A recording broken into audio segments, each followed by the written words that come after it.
تحدي جديد من قناة شهرزاد ملوان. وفيديو اليوم نعرفكم بأصدقاء الطيور، وها هما أصدقاء الطيور. وقبل ما نبداو نعرفكم على أصدقائي، ما تنسوش ديروا لايك والسبسكرايب وتضغطوا على الجرس. عملوا ضغطوا على الجرس وعملوا لنا كومنتير مزيون. ويلا نبداو. اول واحد معنا اليوم اسمه مبغاش.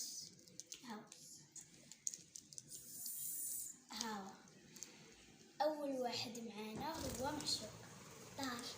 هاد معشوق هذا اللي وريتكم دابا في عمره عامين ونص. في عمره عامين ونص. اسمه معشوق. النوع ديالو طيور الحب ولا DMG. ثاني وحده عندنا هذيك ذكر، هذه بنيته.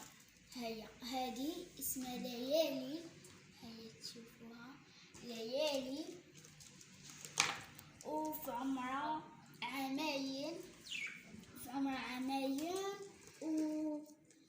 نقول لك شويه المعلومات على هذه البنيته مع الذكر. ما عندوش بزاف المعلومات، انا ما عارفاش ديال الذكر. اذا بغيتو نعدل لكم جزء ثاني على المعلومات ديال الذكر وقولوا لي في الكومنتير. واول حاجه هذه البنيته نقول لكم المعلومات ديالها. هي كاينه في عندها اللي كنا شريناها. الثمن ديالو ما بين 80 درهم ولا 100 درهم. النوع لا المربي احمد الحريش. الرقم التسلسل 615-21. تاريخ الفقس 1/10/20. والبنيته ها هي. والذكر هذا الزرق. هذا الذكر. ها هو الذكر. ها هو الذكر.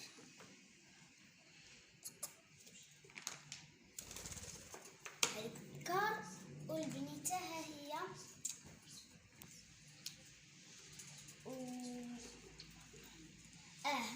دابا نوريكم على القفص ديالو كيفاش عامل ونشرح لكم. هذا الماكله ديالو ما عرفاش اسمه، وهفات ياكلوهم. والاكل ديالهم المفضل هي اما الجعده اما الخاص اما هذا. الاكل ديالهم عاوتاني مفضل البيض مسلوق بعض المرات، وبعض المرات الخبز تنفزقوه في الماء ونعطيهم لهم. هذا اسمه الزوان. هذيك تفكرت. وهذه الشرابه ديالهم تيشربوا منها. واحيانا تنبدلوا لهم بعد الايام، مع الايام.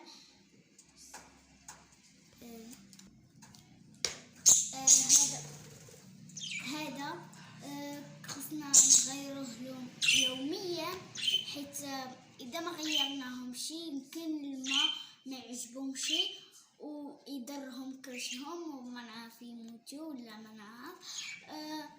مهم هذاك الشرابه وقفص ديالهم يوميا تنغسلوهم.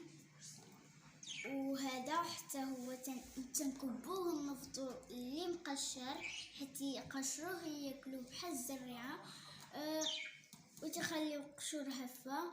ويمكن اذا كلاو القشره بالغلط يكون شي حاجه يمرضونا ولا ما نعرف. تنفضوا لهم هذا الاخر وتنحطوا لهم ماكله جديده. وقبل ما تسالوا هذا الفيديو اعملوا نسيت نقول لكم على الطويرات. اذا عجبوكم الطويرات ديالي اعملوا لنا تعليق على واش عجبوكم ولا ما عجبوكمش. اذا عجبوكم عدلوا لنا تعليق يعني تعبر انهم عجبوكم. اذا ما عجبوكمش عملوا تعليق تعبر انهم ما عجبوكمش. وقبل ما ننسى اعملوا لايك والسبسكرايب وعدلوا ضغطوا على الجرس وعملوا لنا كومنتير ما تنساوش. وباي.